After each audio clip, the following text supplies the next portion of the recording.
Paul était venu à Grèce, évidemment.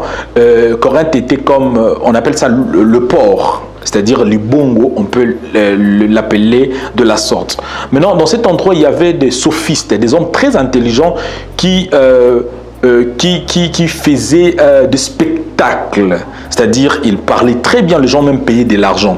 L'apôtre Paul, quand il est arrivé comme étant un homme très intelligent, lui aussi il parlait, mais la différence c'est qu'eux parlaient avec le langage humain, mais l'apôtre Paul employait un langage spirituel. Voilà pourquoi il pouvait dire des choses telles que ma prédication ne se repose pas sur les discours persuasifs humains, mais par la démonstration de puissance et d'esprit. C'est-à-dire, quand eux parlaient, vous sentez une intellectualité élevée, une sagesse humaine, je veux dire, développée. Mais quand lui, il est arrivé, sa prédication ne se reposait pas sur les discours persuasifs humains, mais c'était accompagné de la puissance de Dieu.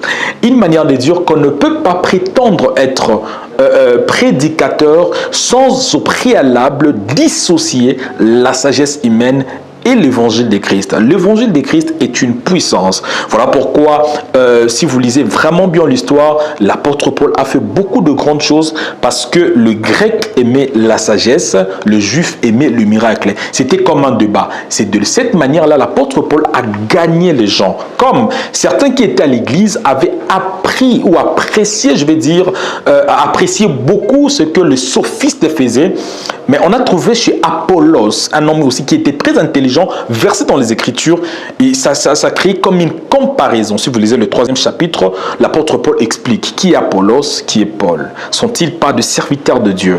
Apollos a arrosé, l'apôtre Paul a sémé, c'est Dieu qui fait croître. Les gens préféraient Apollos parce qu'il parlait très bien. Personne préférait Paul parce que ses paroles ne se reposaient pas sur l'intelligence humaine, mais par la démonstration de puissance et d'esprit. C'est ça qui a créé cette sorte de désordre. Mais l'apôtre Paul clarifie quelque chose de très important. Il dit, pour ce qui concerne les dons spirituels, frères, ne soyez pas ignorants dans cet aspect de choses. La première des choses que nous devons retenir quand nous lisons cette épître, évidemment, nous devons comprendre que Dieu, peu importe notre don spirituel, nous devons avoir la charité. On peut avoir la capacité de transporter de montagnes, on peut faire tout, mais si on n'a pas l'amour, on n'est rien. Deuxièmement, peu importe le don, la manifestation de dons spirituels, nous devons rester à l'église et comprendre que Dieu n'est pas un Dieu de désordre. C'est-à-dire, tu ne peux pas être dans une église, tu as un don spirituel, un don de transporter de montagnes, mais tu penses que ton Père qui a été établi, évidemment, l'ange de l'église, est moins que toi. C'est une erreur et c'est une, je dirais, outrecuidance, une conviction excessive.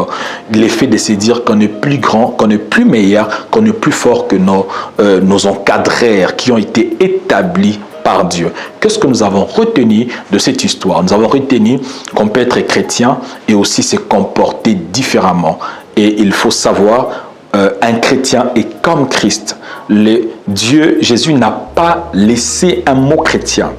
Très bien. Le mot chrétien a été donné par des païens. C'est-à-dire le païen avait constaté que les gens vivaient comme Christ. À Antioche, la première fois, les disciples ont été appelés des chrétiens. Le chrétien, c'est-à-dire ils ont été, selon la loi de la première mention, comment on peut définir un chrétien? C'est-à-dire ils voyaient Christ derrière leur comportement. C'est-à-dire ils étaient comme Christ, ils ressemblaient à Christ.